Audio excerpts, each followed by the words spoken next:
Bonjour à tous. L'opération de pliage semble simple, mais elle est plus complexe qu'il n'y paraît. Comment choisir ces outils? Comment déterminer ces paramètres de réglage pour obtenir un pli qui répond aux spécifications techniques? C'est ce que nous allons voir dans cette vidéo.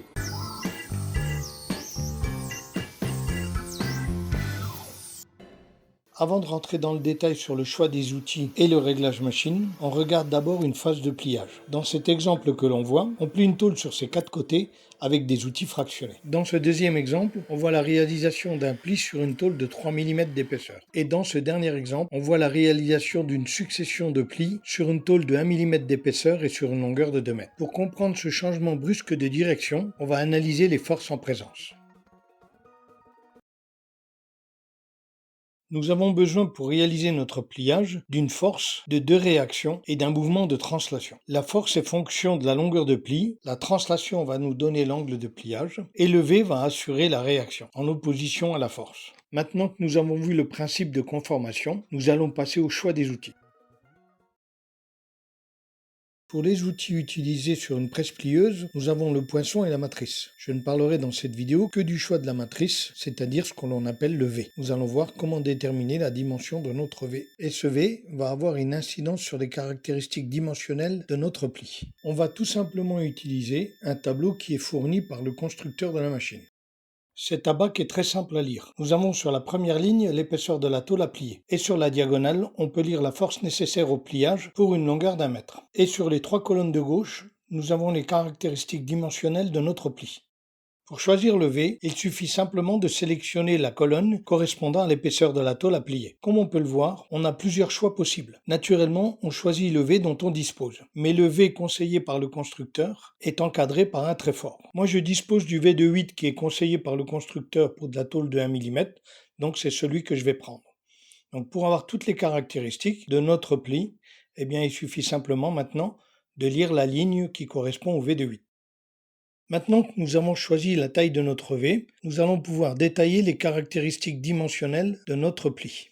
On commence par notre V, dont la valeur est égale à 8 mm. Nous l'avons vu à l'instant. Pour ce qui est de la valeur D, c'est le retour de notre pli. C'est une valeur importante à vérifier, car c'est le retour minimum dont nous avons besoin pour plier dans de bonnes conditions. Ce D minimum est égal à 6 mm pour une tôle de 1 mm d'épaisseur. Comme nous allons le voir plus loin, lorsque l'on fera le calcul de la longueur développée, notre D est égal à 9 mm, donc nous sommes supérieurs à 6. Et pour la dernière valeur, R, c'est le rayon intérieur de notre pli, qui dans notre exemple est égal à 1,3 mm. Toutes ces caractéristiques dimensionnelles, nous allons en avoir besoin pour le calcul de la longueur développée.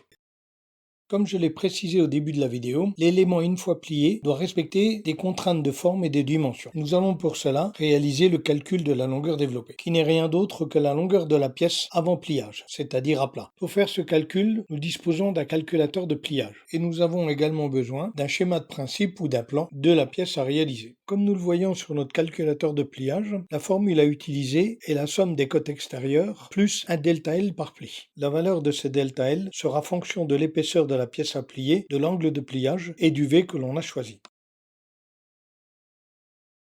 Une fois qu'on a calculé notre longueur développée, il nous reste à déterminer les côtes machines. Alors les côtes machines, c'est souvent le calcul de la butée. Ici, on utilise une butée arrière. La position de notre butée arrière est obtenue en additionnant la côte extérieure plus un demi-delta L. Dans cette vidéo, je ne parlerai pas du réglage de l'angle, de son contrôle et de la réalisation des plis. On va passer maintenant par un petit exemple. On doit réaliser une platine de 100 mm par 100 mm avec un pli de 10 mm et en tôle de 1 mm d'épaisseur. On a vu en début de vidéo que l'on a choisi pour une tôle de 1 mm un V de 8. Ce qui nous donne pour le delta L, moins 2, puisque nous avons un angle de 90 degrés et un V de 8. Maintenant que nous avons toutes nos données, nous pouvons faire le calcul de notre longueur développée. Nous avons vu que pour le calcul de la longueur développée, on devait d'abord faire la somme des côtes extérieures. Donc la somme des côtes extérieures ici est égale à 100 mm plus 10 pour un bord et plus 10 pour le second bord. Et maintenant, on additionne les delta L, ce qui nous donne 120 moins 2, donc c'est-à-dire 116 mm.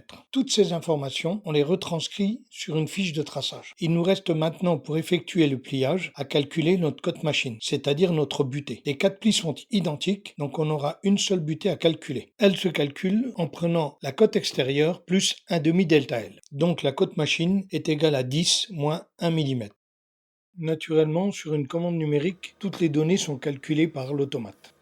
On peut voir maintenant la réalisation de cette platine avec ses 4 bords pliés. Pour accéder à mon site internet, le lien est en description.